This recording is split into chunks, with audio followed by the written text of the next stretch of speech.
ini kita ketemu sama Pak Putut. Ya, ini yang mengembangkan budidaya ikan nila sistem bioflok. Jadi mungkin diceritakan sedikit Pak tentang teknologi ini, bagaimana kok bisa punya seperti ini. Oh baik. Ya. Terima kasih Pak Edi. Pak Edi ya. Ya, jadi teknologi bioflok itu tepat untuk di tempat pemukiman-pemukiman yang tidak luas.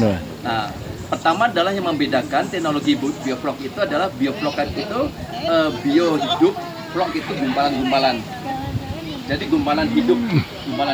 Jadi makannya mereka adalah gumpalan-gumpalan hidup yang terdiri dari bakteri-bakteri positif. Nah, kita bentuk di sini dengan menggunakan probiotik, merangsangnya, mentigatnya itu dengan probiotik akan nanti seperti bak starter, terus bakteri, enzim. Akan deket Pak Bambang. Nah, dan ini sangat tidak mencemari lingkungan karena airnya kita kalau kita sudah isi kita keluarkan cuma sedikit itu lewat sini dan ke kolam penampungan. Di kolam penampungan itu terserap ke tanah dan diambil lagi oleh mesin untuk mengisi sini. Jadi sama sekali tidak ada pencemaran lingkungannya. Ini merupakan budidaya yang bagus dan boleh ditiru sama teman-teman yang berada di lingkungan-lingkungan yang kecil. Dan ini, maaf Pak, ini kalau ini tidak mahal. membangun seperti ini kira-kira ongkosnya berapa Pak? Ya. Kira-kira. Jadi kalau untuk perumahan-perumahan itu tidak perlu sebanyak ini, bisa cuma 2-3 kolam. Kalau yang ukuran D5 ini untuk terpalnya aja kurang lebih cuma 1.200.000-an lah. Oke, baik. Kemudian pakai wire mesh. Wire mesh-nya itu belinya kan 2,4 kali 4,2 ya. Itu kita bagi 2, itu hanya 240-an lah satu lembarnya itu. Nah, kemudian ini kan ini talang nih. Karpet talang. Jadi secara total satu ini kurang lebih ya enggak 4 juta, enggak 3,5 4 juta lah. Jadi mungkin seperti ini ya kan, seperti ini satu kolam ini sekitar 4 sampai 5 jutaan ya, termasuk dengan pipa-pipa ini juga ya. Nah kemudian Pak, ini untuk pembesaran ini berapa lama? Iya.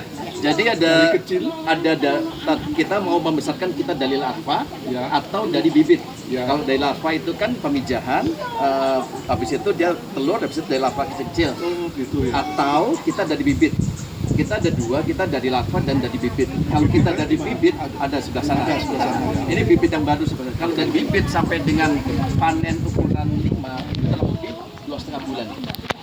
2,5 bulan sudah gede-gede begini ya. Sudah besar-besar, Luar biasa. ukuran 5. Kalau kita bagus untuk manajemen ya bisa sampai ukuran 4-an lah. Ini berapa banyak Pak? Jadi kalau Paling ideal berapa? idealnya kalau ukuran 1 meter kubik itu idealnya 200-an. 1 meter kubik idealnya untuk panen ya 100-an lah. Ya, Jadi kalau ekor. 20 D5 ini itu sekitar 2.000-an. 2.000-an. Nah, jadi ini sekitar 2.000 ekor. Jadi Ya, tapi kalau misalkan yang masih bibit itu bisa sampai kita taruh 8.000-an gitu. nah ini budidaya bagus ya, untuk dikembangkan, patut ditiru ya. Jadi untuk konsumsi minimal rumahan sendiri. Betul. Hanya masalahnya mau atau tidak. Iya. Itu aja, niat atau tidak. Itu aja. Oke, baik, terima kasih Baik. Pak. Nanti kita Terima kasih, Pak Edi. nanti coba makan ikan nila ya. Baik, terima kasih kunjungannya Pak Edi. Terima kasih sama-sama. Oke.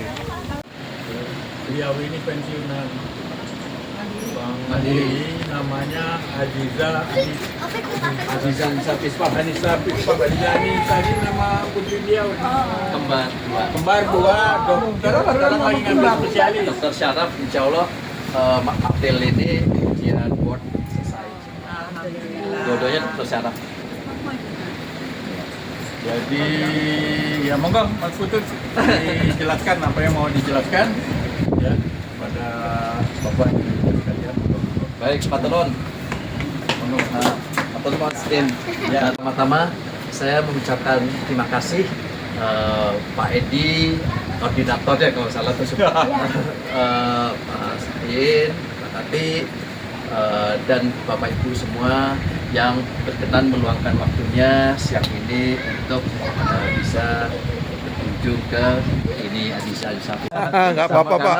Mereka takut dan ini kan cuma walaupun kayak gini, semua kita ada CCTV, jadi setiap orang lewat ataupun ini tuh Safety, untuk safety itu. nah, jadinya antara nggak kepikir tadinya waktu saya suka sholat di depan sini, sedangkan teman-teman di sini waktu mau pensiun saya jadi mandiri.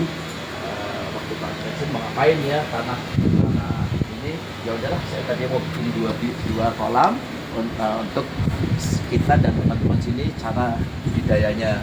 Ternyata ada rekan yang ngasih masukan bikin sekian, ya udah kita bikinkan kerjasama, ternyata gagal.